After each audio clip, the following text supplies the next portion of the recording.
परेशान हो जाइला। तार हम बहुत जो जितना हम तोहर छिपौले हिला आखिरकार हमके कुल बतवही के पड़ी ओपन करही के पड़ी। नहीं हम करब जरूर। आप लोगों से शिकायत ना है, इनसे शिकायत करतली है। अरे राम का भजनिया हो, राम का भजनिया, अरे राम का भजनिया हो, राम का भजनिया, जबल जिया तबल सिया, राम का भजनिया, जबल जिया तबल सिया, राम का भजनिया, राम का भजनिया हो, राम का भजनिया, राम का भजनिया हो, राम का भजनिया, जबल जिया तबल सिया, राम का भजनिया, जबल जिया तबल सिया, राम का भजनिया। राम का भजनिया। राम राम के प्रकार का हुआ पता आप लोगन के? अरे बहुत प्रकार का राम हुआ। कै प्रकार का? एठे हमारे गाँव में ताड़ी बेचे ने।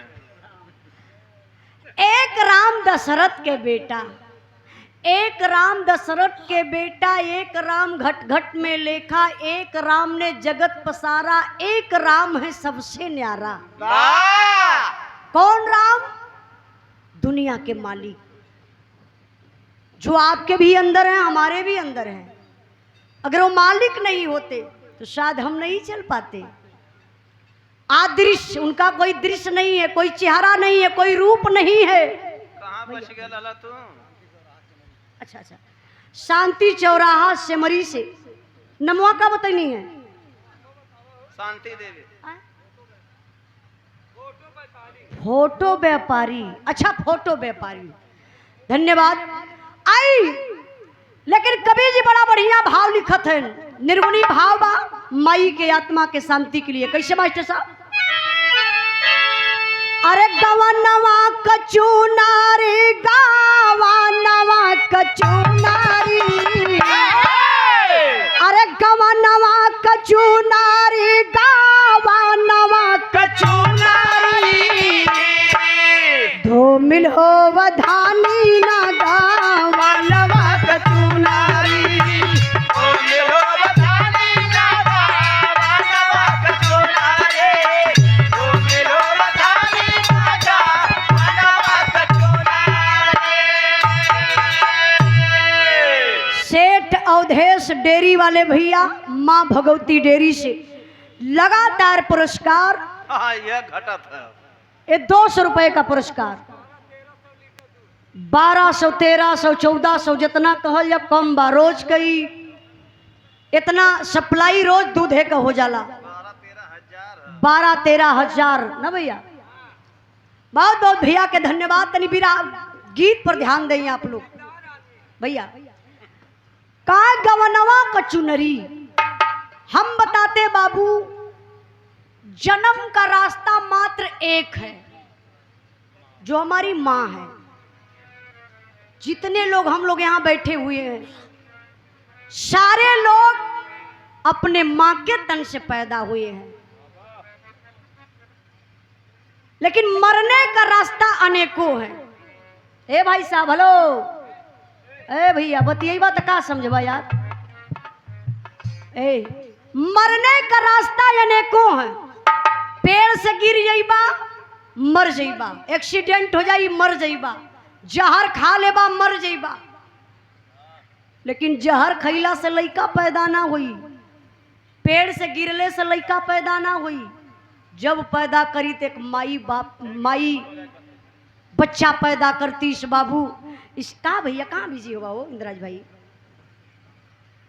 इसलिए मैं आप लोगों से कहना चाहती हूँ बाबू, जीते जी माता पिता का कदर कर लीजिए। मरने के बाद घर में एक फोटो लगा करके, फूल माला चढ़ा करके, अगरबत्ती जलाने से कुछ फायदा नहीं। जीते जी कदर करेंगे तो आपको आशीर्वाद मिलेगा। कदर कैसे करे क्या, बस माई बाप को सम्मान करा, 2 रोटी उनके टाइम से दे दा, बस इतना तो चाहिए। और माई बाबू के चाहिए का। लेकिन बिया हो गए, मेहरारू आई गई तो माई बाबू अपन ना हुआ। मेहरारू के साथे बेटवा मिल के कहते घर में से निकल जा, घर हमार बा। एक एक ईंट जोड़ जोड़ के माई बाबू बड़े परिश्रम से मेहनत से घर द्वार बनावल है अपने बिटिया और बेटवा बदे। लेकिन सयान हो के बाबू जब बेटी बेटा माई बाबू के धक्का मार के घर से बहरे कर दिलन तो बड़ा दुख होला। कभी कभी अलगा में आप लोग देखेला, अलगा ऐसन करी है 2 गो लड़का हवा तो कही एक लड़का के हम माई के लिए पैदा कैले है, बाप का कैलन। गलत सोचते हैं आप लोग।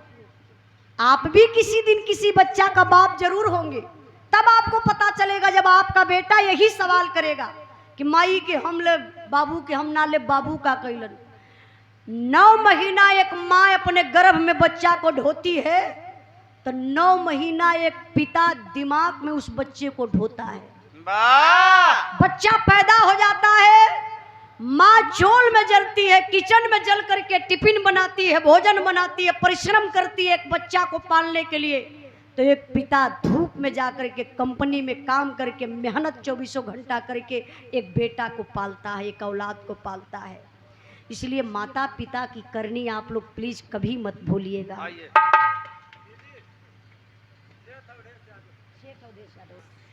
ए भाव पर सम्मान की हमारे बड़े भैया सेठ अवधेश यादव माँ भगवती डेयरी से लगातार पुरस्कार 200 रुपए का पुरस्कार देके सम्मान किए। आपके चरणों में बहुत बहुत प्रणाम, आशीर्वाद का चाह रही। कहना है क्या,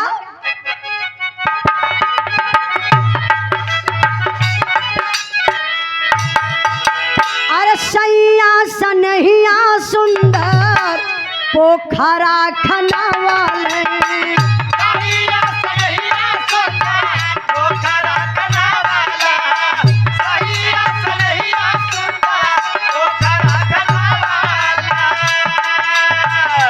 राची राची राजा नवा घटवा बनावा,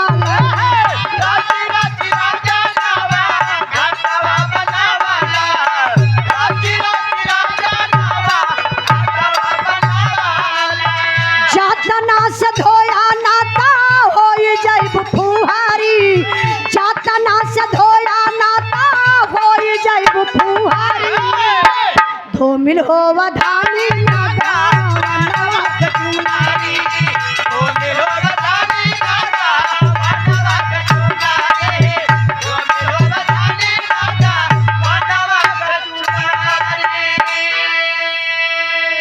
बाबू।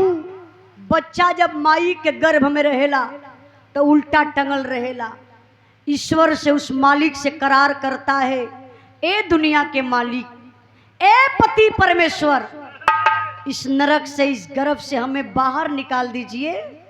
हम धरती पर जाएंगे तो नेक काम करेंगे, उपकार करेंगे, भक्ति भजन करेंगे। लेकिन मेरे बाबू जब वो बच्चा पैदा होता है तो 2 आवाज आती है। अगर ये आवाज नहीं आई तो इसी समाज के लोग उस बच्चे को उल्टा टांग करके उल्टा लटका करके पीछे से मारना शुरू करते हैं और वो आवाज को निकलवाते हैं। जानते हैं कि आवाज सारे लोग सुनते हैं लेकिन विचार बहुत कम लोग करते हैं।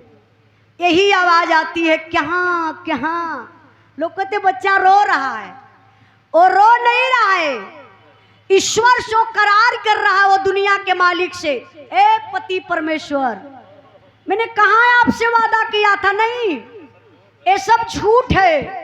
ये माया ठगिन अपने जाल में बझा ले बाबू, तब तो जाए कई इंसान अनेक प्रकार का अत्याचार करे लगेला।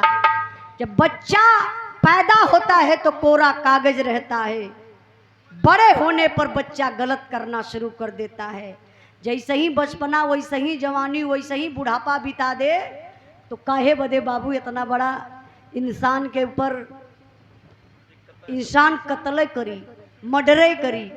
लेकिन नई मानसिकता लोगों की बदल जाती है। इसलिए कवि जी लिखते हैं क्या, अरे भेजी है दुआरे जय दी सैया तोहरो डोलिया भेजी हाथ वाले चले सैया तोर डोलिया भेजी हाथ वाले चले सैया तोर डोलिया के तनो बिलकबू कोई सुनी नहीं बोलिया चलो बिलखो कोई सुनी नहीं बोलिया चलो बिलखो कोई सुनी नहीं बोलिया डोलिया में खेल दी है सखी सा बजा बारी डोलिया में खेल दी है सखी सा बजा बारी मिल हो वधानी ना गावा नवा के चुनारी सोने लोग धानी नागा वानवा के चुनारे सोने लोग धानी नागा वानवा के चुनारे गौर करे बाबू उस पति परमेश्वर का संदेशा आता है तो इंतजार नहीं होता है, तुरंत तो पति परमेश्वर का दूत आएगा और इस शरीर से आपके आत्मा को निकाल करके लेकर चला जाएगा। कहीं सुन ले होगा कि भैया फलाने लैट्रिन में गई वहीं खत्म हो गई, सूतल रल रतिया में सुतल निकल गई, एक्सीडेंट हो गल मर गई। काहे? वो भगवान का दूत आता है और आपके आत्मा को लेकर के चला जाता है। जब आपकी आत्मा चली जाती है शरीर ही रह जाला। बड़ा लोग परिवार के लोग प्यार दुलार सम्मान करल, जब ले जियत हवा तब ले, मुअला के बाद 1 घंटा लोग घर में ना रहे देला, तुरंत निकाल के बहरे कह दी है। वो एक ठे पोरा बिछाई जाई, अब पोरा बिछाई के एक ठे दरी बिछाई जाई, एक ठे चदरा ओढ़ाई के लेटाई जाई। रात भर इंतजार करी है, दिन का मरल हुआ तो दिन भर इंतजार करी है, जब ले जवन इंतजार करत बने। अच्छा, लोग कहेला कि हम बहुत कुछ बनौले बानी, लेकिन बिरहा के सुने वाले भैया बाबू, अगर आप कुछ जिंदगी में बनाए हैं तो सिर्फ अपना नाम बनाए हैं। गाड़ी घोड़ा बा, लग्जरी गाड़ी बा, अब वो गाड़ी घोड़ा कौनो काम के नहीं खे। जब आप जइबा उहे कच्चे कच्चे बांस का डोली बा, जौने पर अमीर भी जाला वही पर गरीब भी जाला। जाए के वक्त वही सवारी पे आपके जाए के पड़ी। बहुत बढ़िया कपड़ा पहन थया। बीचे में एक वीडियो वायरल भला, आप लोग सुन ले हो बा, प्रधानमंत्री जी सोने का कपड़ा पहले रहा, सोने का सूट। उस सोने का सूट भले पहन ले बानी, लेकिन जौने वक्त आखिरी विदाई हुई वह कपड़ा सबके मिली। जो बनाता है वह बेचता है, जो खरीदता है वह पहनता नहीं, जो पहनता है वह देखता नहीं। जिसे आप लोग कफन कहते हैं, सौपट कहते हैं, वह ओढ़ाई जाई। 4 गो कहार कंधे पर उठाई है, लेके चल दी हैं। अब आपकी आत्मा पहुंची पति परमेश्वर के पास। अयन छित जल पावक गगन समीरा, 5 तत्व से रचित शरीरा। आई शरीर कहाँ चलत बा? श्मशान घाट की तरफ। हम कहते हैं उन 4 लोगों को बना लीजिए जो आपको कंधे पर लेकर जाएंगे। एक दिन हम देखली, झारखंड का बात बतावत बनी आप लोगों के।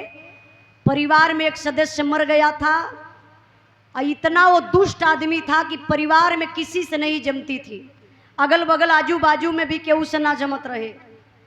आखिरी वक्त पर एक आदमी लाश को बांधता है और एक लोगों को जाकर के भाड़ा पर लेकर आता है, एक बांस में डालता है और एक तरफ से अपने उठाता है, एक तरफ से वो आदमी लेकर के लोग श्मशान घाट पर जा रहे थे। इसलिए मैं कहती हूँ उन 4 लोगों को बना लीजिए जो आखिरी वक्त पर आपको विदाई करेंगे, आपको कंधे पर लेकर के चलेंगे। कहना है क्या?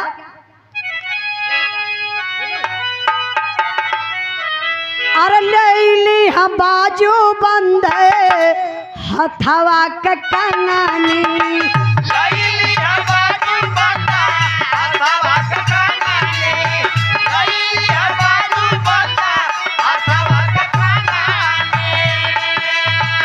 तार दर के ठोकर खैबू बन के कौआ कानी,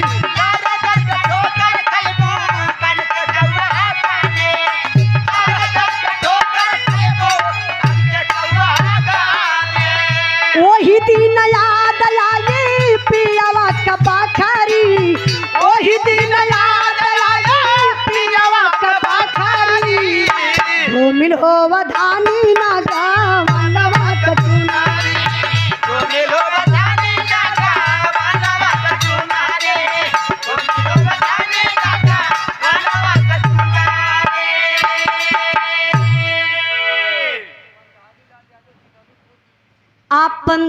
लाल यादव चिरौड़ीपुर से पूर्व बीडीसी, आपकी तरफ से 50 रुपए का पुरस्कार। हाँ हाँ हो गया भैया, मिल गया। आप Krishna medical store general store, अच्छा हम कहीं medical store, Krishna general store Chiraura चौराहा, आपकी तरफ से 50 रुपए का पुरस्कार। बहुत बहुत धन्यवाद, प्रणाम।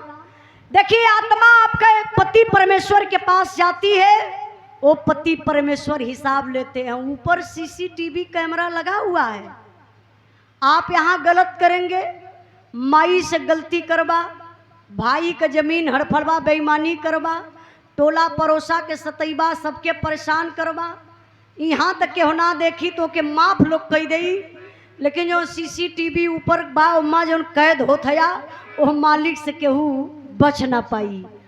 तो बाबू आप लोग फिर वह बात कहब कि ये मानव तन मिला है तो नेक काम करिए, उपकार करिए, भक्ति भजन करिए, एक दूसरे का भलाई करिए, ताकि आपकी आत्मा को अच्छा स्थान मिल सके। एक गीत के आखिरी भाव बा, कुछ गावे बजावे में गलती भइल होई तो क्षमा करिए आप लोग। अच्छा, कृष्णा किराना स्टोर चिरौड़ा चौराहा से 100 रुपए का पुरस्कार। सृष्टि गौतम रुदापुर के धरती से 50 रुपए का पुरस्कार। आज भैया नहीं तो बंद हो जाए, तब घरे लेके जाए के पड़ी, हमरे आजमगढ़ पहुंचावे के पड़ी।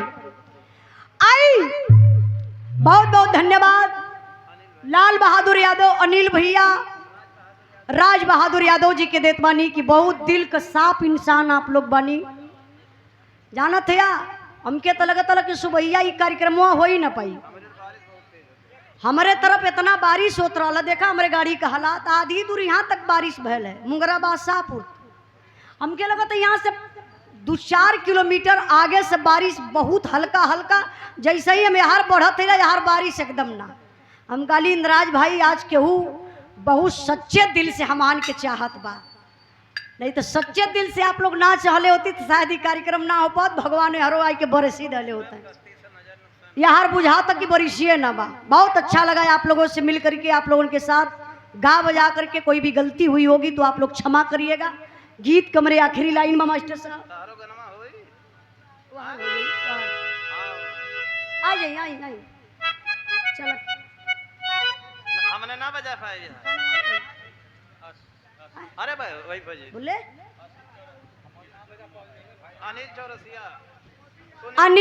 सुनील चौरसिया बिराह के बड़े अच्छे कलाकार। 2 लाइन गवा दिया, कैसे आप लोगों की इलाहाबादी तनी चली, अब पूर्वांचल वाले को हो सके उनके दिक्कत हो, नया नया कलाकार हो। 1 लाइन गवा दिया, उसके बाद आप गा दिया, कहना है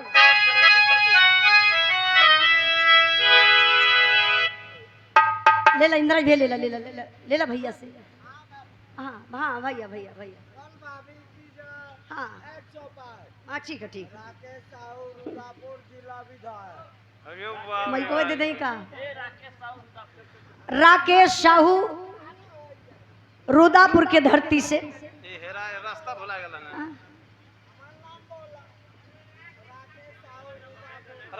अच्छा कहा तो हाँ नाम बोला राकेश साहू।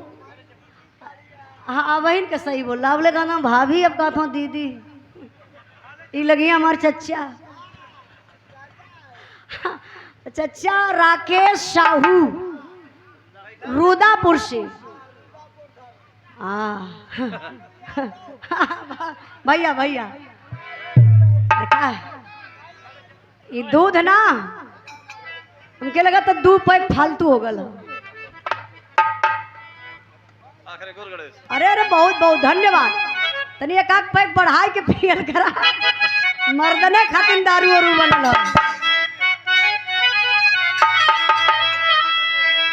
वैसे ही भैया। अवधेश यादव, सेठ अवधेश यादव डेयरी वाले भैया, माँ भगवती डेयरी से बहुत बहुत धन्यवाद। भैया के चरणों में प्रणाम, जहाँ कहीं भी रहें मस्त रहें, स्वस्थ रहें, आपका डेयरी खूब चले, ऐसे ही ईमानदारी से सौदा करी। जे ईमानदारी से सौदा करी उ हमेशा मार्केट में बनल रही। बेईमान लोग एक आवल एक बैग चढ़ल, लेकिन जब गिरल तब उनका पता न चले कि कहाँ चल गई। तो हमेशा आप लोग ईमानदारी के सौदा करी। बिरहा का ए गीत के आखिरी पॉइंट बा मास्टर साहब। अरे गुरु गणेश राम लाल आदि गुरु बिहारी,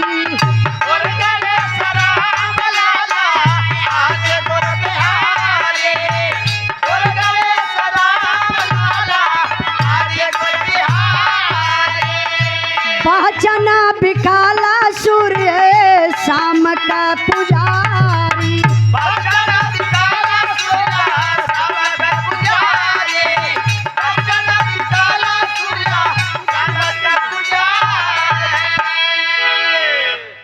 राकेश साहू दारू वाले रुदापुर रुदापुर से बहुत बहुत धन्यवाद। जहाँ रहा एकदम मस्त रहा। जब ई घरे जइहा ये स्थिति में तब का है मेहराऊ छोड़ के इनका दूसरे घरे चल जाएगी। हम मजबूरी है ना बेचारी का। तब का खबर हम सजवई से आप लोगों से हाथ जोड़त ला कि तनी दारू कम पिया। पूरे महफिल का राजा यह लोग गइल है। बहुत बहुत धन्यवाद। आई आओ